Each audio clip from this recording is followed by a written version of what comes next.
Hey everyone! This is a public announcement that both Kushka and Gainer are valid. Please, I mean, that's true. And also, hi everyone. how many do we have? Let's see. Okay. Oh, looks like we have 4 people in the chat. Hi. How's it going? Thanks for being here. Hello, all four of you people. Hey everyone! Whoops. But, and you probably just heard that through the background. Okay. Lovely start, you know? Here, we're the apex of professionalism. Right, Katia? Oh yeah, we never do anything wrong, and I have never messed anything up in my life technologically. That's not true. When she was a Mormon, like, and had her 58 or 72 wives, she never missed once. How are the 79 wives doing, Katia? You know, I don't know where they are. Yeah, it's hard to keep track of 75 women.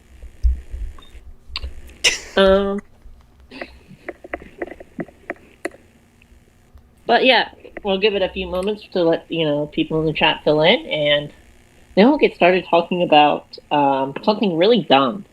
Yep. Like, oh my god, is it dumb? It's really dumb. It's like stupider than like people getting 2 + 2 = 4 wrong kind of level, to be honest. Like, that's I would even say that's an understatement. Yeah, it really isn't. Especially when you actually think about the wider fact that, we all live in a society around us. You live in a society? I don't live in a society. I live in a body. You live in your own society with your 200 wives. I like how it's different every time. Look, I don't know. I keep forgetting the number, but I know it's over like 300 or something wives. Like, or something like that. I mean, that version of Mormonism would be based lesbian Mormonism, but sadly, that ain't how it works. Well, why not? Maybe Mormons could really up their recruiting numbers if they did that. Yeah, probably. But cultural conservatism and whatnot. Cultural conservatism just needs to die. So does conservatism, period. Right, chat? Please refresh so you start working. There we go. Yes, 2 + 2 does equal blood. Mm-hmm. But trans blood is special. You see, trans blood is magical. And that means cis people are going to want it. Because all cis people are vampires. Right, Katia? Oh yeah, that's true. That checks. Alright, so let's get into today's really dumb topic. Like, the fact that it is even considered to be like an issue. So, for those who don't know what we're talking about trans women in sports. Yeah, I know, right? Like, who the fuck cares about us being in sports? Like, well, but as I'm sure you all have heard, we apparently are dominating everything. We're winning every women's competition, and we're just in general just superior. Right, Katia? That's what conservatives seem to believe, but no. Even if that were true, why would you punish trans people for being good? But also, that's not true. Yeah. Yeah, oh yeah, that's right, I forgot. So, for those who don't know, Katia is a professional athlete. The reason why she hides her face is because she's actually in, the NBA, and so can't reveal her true self. Well, I am an athlete. I wouldn't say professional, but I do compete in sports. And And I'm not in the NBA. yes, you are. Um, yeah, she's actually a billionaire because of it. And this is why we all live in a socialist utopia now, is because of Katia. So, yes. Okay. But, jokes aside, so, yeah, she can give us a bit more of an image perspective, while me, not being an athlete, can talk a little bit more about the stats and why it's a dumb topic. Yeah, so I just want to kind of like set the record straight on some things. You know, like, it's really not complicated, especially if everybody's adult, but even an adult, but even not. The way that like they categorize competitions is not actually the best way. It would be better to categorize it based on, yes, weight, which they do, but also strength and power. If they were to test those things, then you could easily kind of get rid of gendered sports almost complete. Not even almost completely. You could get rid of gendering pretty entirely, because there are like cis women that are better at some sports than cis men because they're bigger and stronger. Like, it's if you put the time in to build the muscle and to build the muscle memory and everything like that, the disparity is more cultural than biological. Like, because there's different expectations. And it is true that, like, if your body is more testosteronogenic, you can build muscle a little more quickly, but being able to build it more quickly is not the same thing as being able to build as much. So, like, really, if you base things on weight, strength, and power, just capability, you can completely get rid of gendered sports altogether, and it would actually be more fair than it is now. Not only that, but the thing. So you go and you look at people like, the fuck is his name? He covered him. He had a stupid debate with Sargon of Akkad. Rationality rules. That's right. That's that idiot. Yeah, him. So here's the thing that they will say, like, on average, trans women have more, like, hemoglobin in their blood. That's nice. But here's the thing, I can grant that.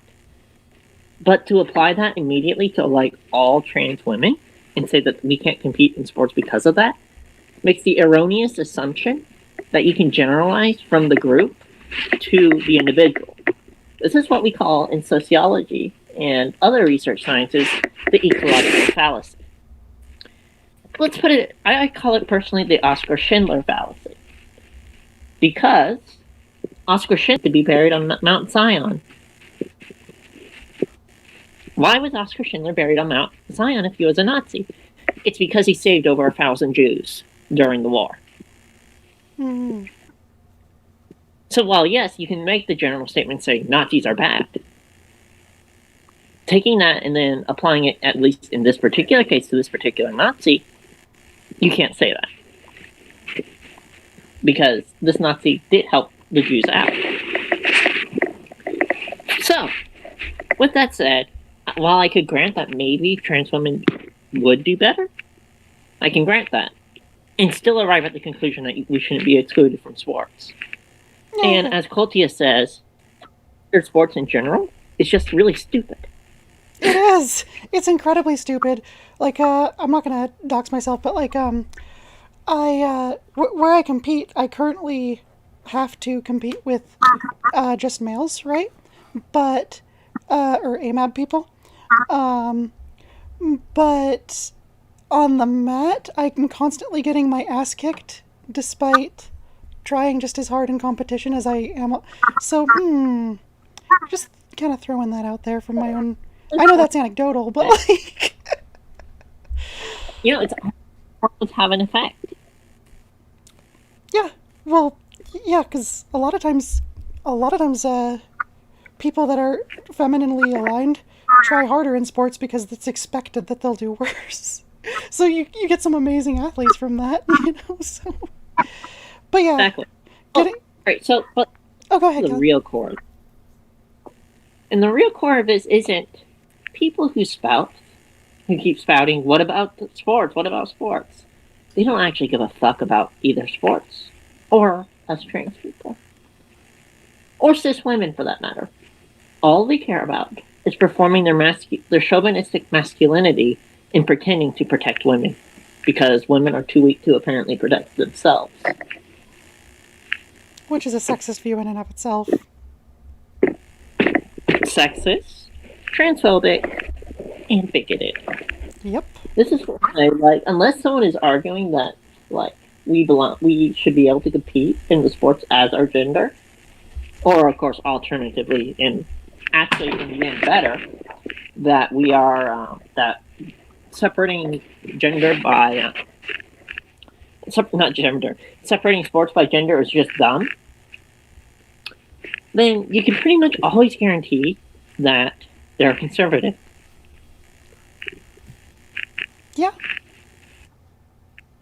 About 100% of the time. And, yeah.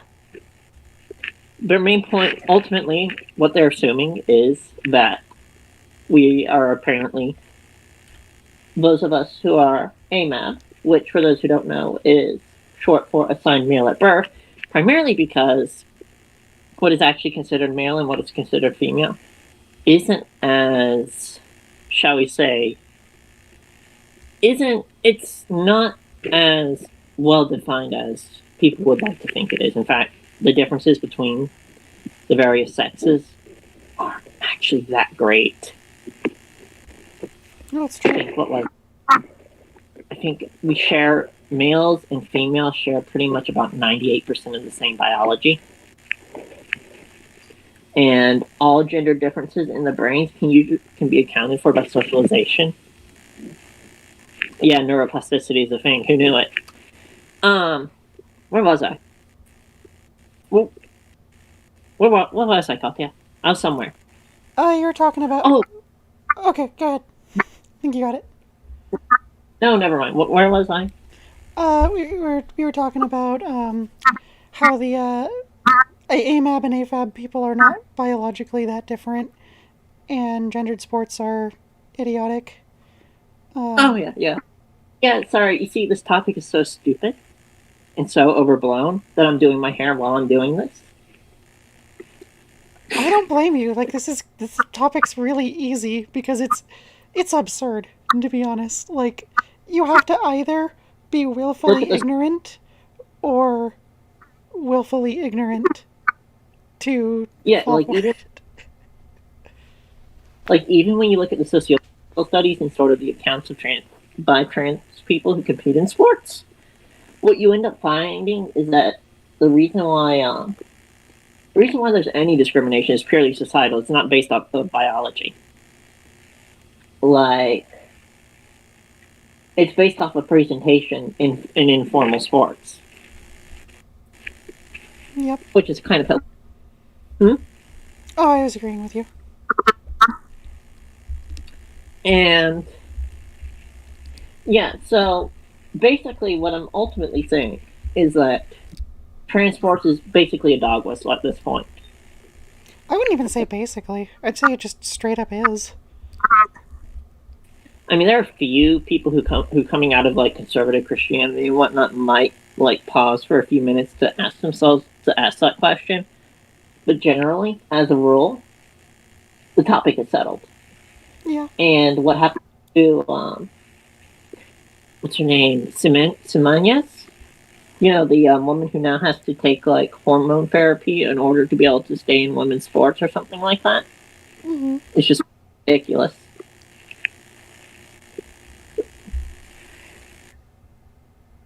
Yeah. Ugh. It really is. And, you know, like, it's funny, recently, go figure, fake, not progressive who pretends to be herself, Tulsi Gabbard is, you know, she tried to pass that bill, that was just objectively transphobic, and is going on Steven Crowder, who, like, if you don't know, Steven Crowder is a fascist, like he is, just straight up. He doesn't claim to be, but no fascist claims to be, usually, if they have a single brain cell. Not that I'd give Crowder credit of a single brain cell, but, yeah, it's interesting. And, like, the signs were there. I actually, before this happened, I called Tulsi Gabbard out for making a joke, making fun of non-binary people.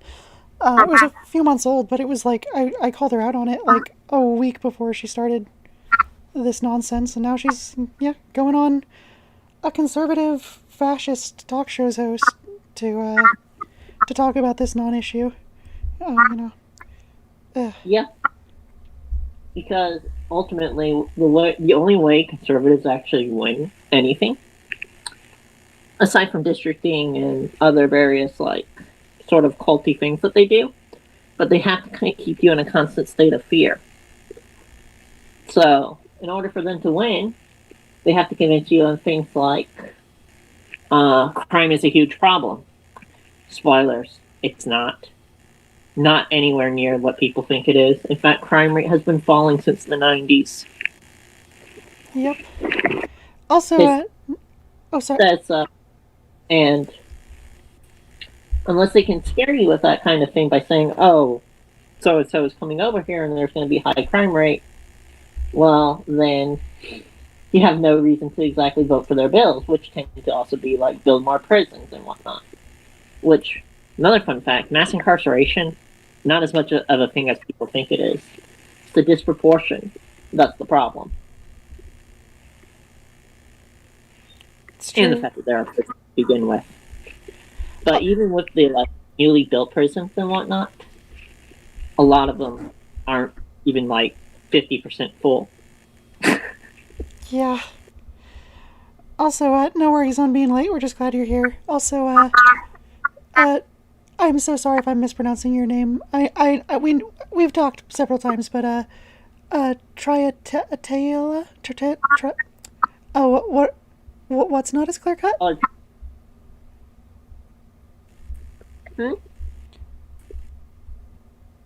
Oh, did my mic cut out there? It did. Okay, I was asking, Triatel, what is not as clear cut in the chat? I'm uncertain what that was a reference to. My thing doesn't want to refresh.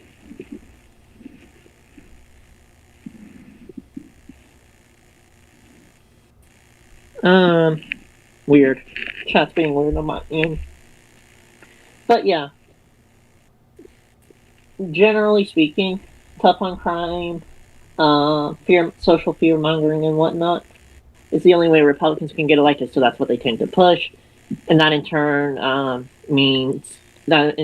because fascism itself is also based off of fear. It's based off of fear of change. Oh yeah. And the wanting to maintain what little power you have within a given society. So, what that does is then it polarizes things and it allows the neoliberal party, the Democrats, to move forward. That's true. Well, that's why, to be totally honest, conservative ideas really... This is controversial to say for some, but they really just don't serve a purpose. Well, they do. It's just an evil purpose. It's a purpose rather than a function. As we would say in sociology. A function, by the way, for those who don't know, is kind of like... It's used in the biological sense within functionalist theory, which is a branch of sociology where we analyze society as a biological organism of many different intermoving parts and institutions. And a dysfunction is, well, something that doesn't exactly work right. It doesn't serve its purpose.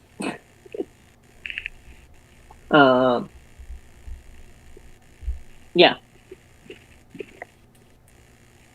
How many do we have in chat? Currently 4. It's fluctuated between 4 and 5. I think we had 6 for a minute. Yeah. So, yeah. What else? So, yeah, Tulsi Gabbard, who... Isn't she the one who receives money from Hinduva? I think she is. She absolutely is. Hinduva is basically focused Hinduism. Mm-hmm.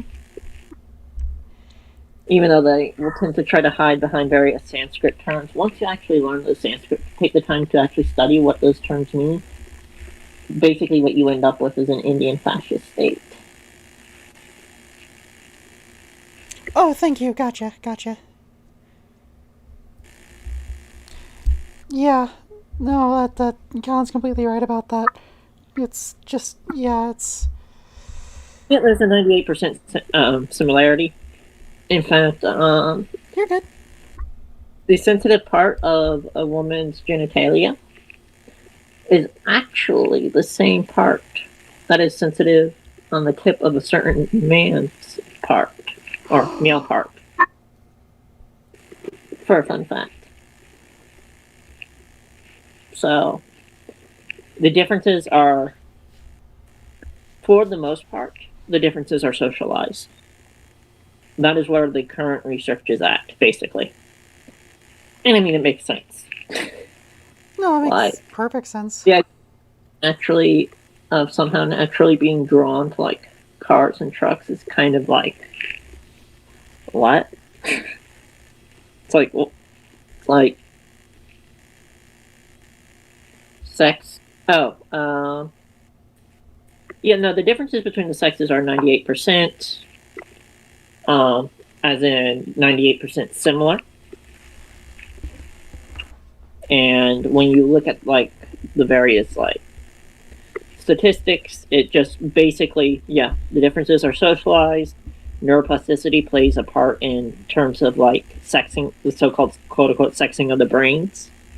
A lot of that can be attributed to socialization because obviously neuroplasticity, which for those who don't know, it's basically how your brain can respond to various certain circumstances and build various neural pathways and whatnot to help you sometimes remember various things or to improve a skill. It's basically what you're training when you're doing learning. And correct me if I'm wrong, Calon, but didn't we discover that neuroplasticity just doesn't end, like, period, recently? Oh. From what I recall. But I could be wrong. I'm not a neurologist. Okay, I just heard that. I wondered if you knew. Yeah, no. But, yeah.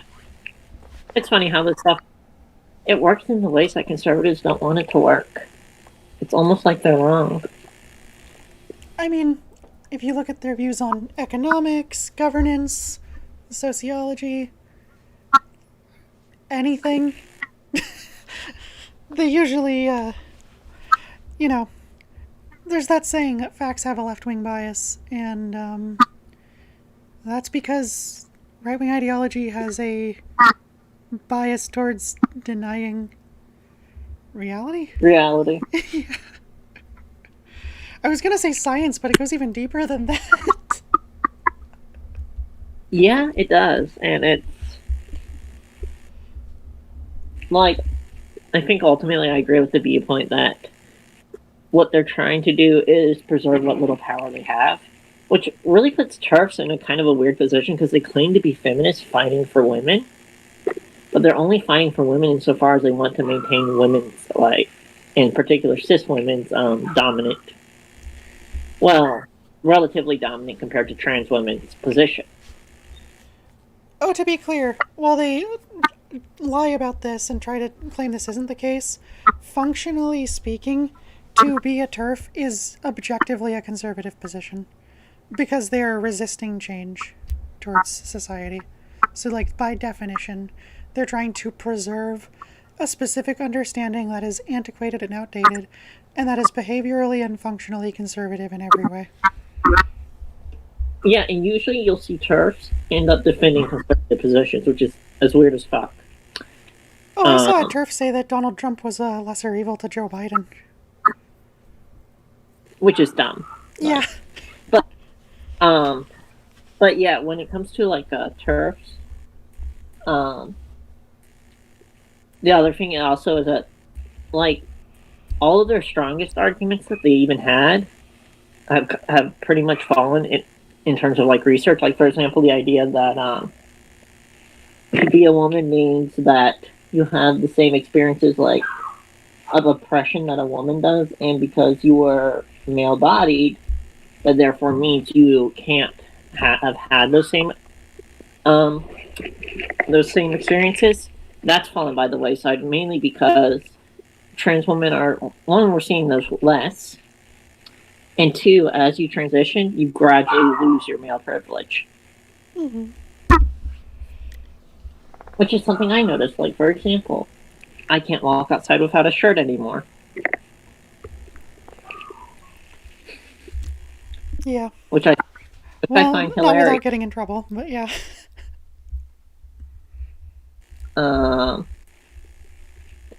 So, but that's like a very minor example. Other examples are in terms of like catcalls, sexual harassment. Which sexual harassment, by the way, of us trans people is insane. It's like 60+% of trans people will experience sexual harassment, or if not outright sexual assault.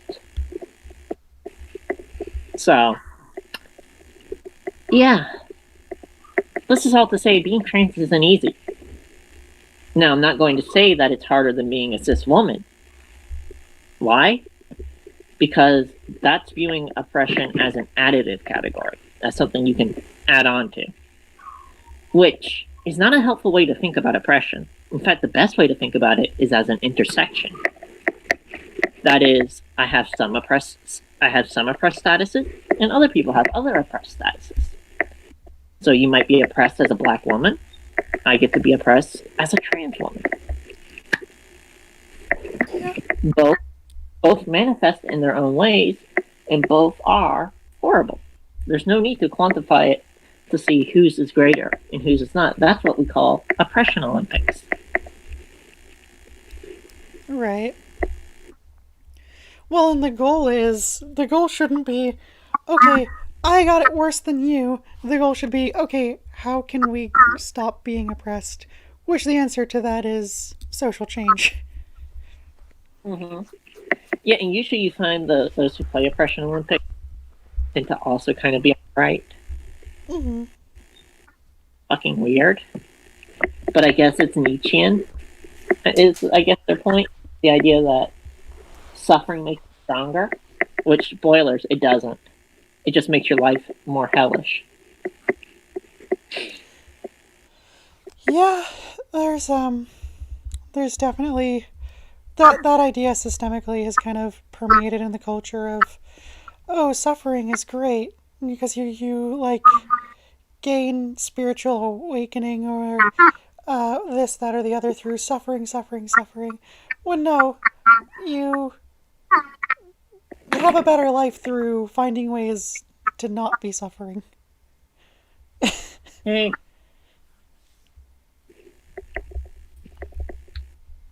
So, yeah. And it's just, but yes. So yeah, that is our official stance on the sports issue. If anyone was wondering. Yep. Are there any other topics we have to cover?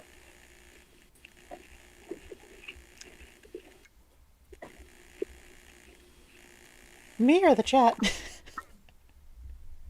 I mean, I honestly don't care who. Like, chat can come up with ideas if they want. Yeah, I feel like we debunked that like a half hour more quickly than we've handled things. Like that was so easy. Just like, yeah, no. It really is a non-issue though. Like the whole thing, it's just something that's blown out of proportion as a talking point because people want to get the trans people. Like yes. Or like, what was it? Last I recall, we're estimated to be 1% of the population, yet apparently we control the entire world. Funny how that works. Yeah. Sure. Where's my...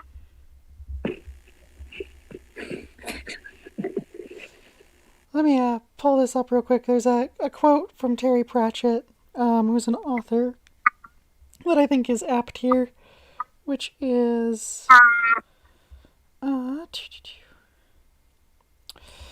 satire is meant to ridicule power. If you are laughing at people who are hurting, it's not satire, it's bullying. Exactly. And that, I think, applies across the board on a lot of issues. You know, if you're laughing at people that are hurting, you're not being funny, you're not being helpful, you're being an asshole. So long as it's hurt the dominant group, feel free to. Yeah. And the dominant group likes to try to be the oppressed group because they can escape responsibility that way sometimes. You know, that's the unexamined privilege thing. Exactly. Like, being in a dominant group doesn't make you a bad person, but not examining your privilege kinda can. Yeah, you can. Usually does. Like, what was it? Like, the amount of white people who deny white privilege is kind of insane. Yeah. But but the vast majority of people still like say, "Hey, racism is bad." Basically, it's cis people and white people can have the best intentions. It's just they suffer from the disease of being cis and white.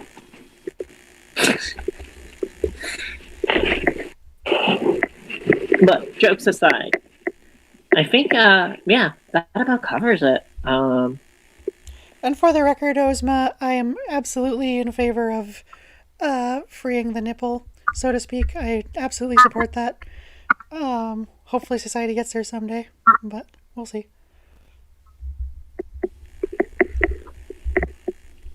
Free the yes, I participate in that every day. Based.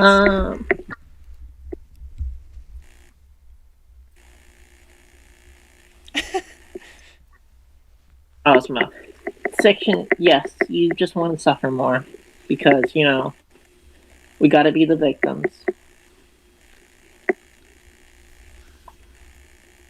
Yeah. But anyhow. So, yeah. 5 people here. I think we can wrap it up about here. Don't you, Katia? Yeah, I feel like we handled this topic. Well, thank you for stopping by, everyone. I was great with having the chat here, and yeah, just remember this is a non-issue, and to care about people, not non-issues. Exactly. We'll see you guys später. My hair's going to get a lot really straight from this, I hope.